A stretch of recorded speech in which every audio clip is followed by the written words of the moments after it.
मूल विषय है संतुलित विकास।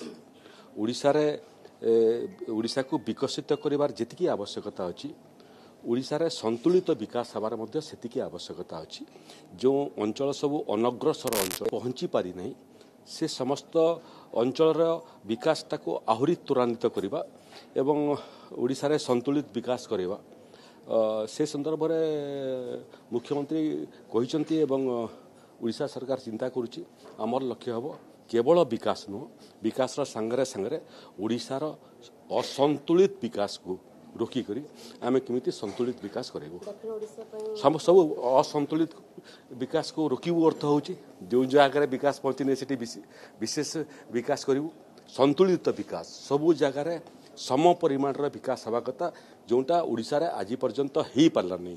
ओडिशा रे भारतीय जनता पार्टी सबू अंचल विकास प्रति दृष्टि देव एवं असंतुलित अंचल को विकसित करने प्राथमिकता देव।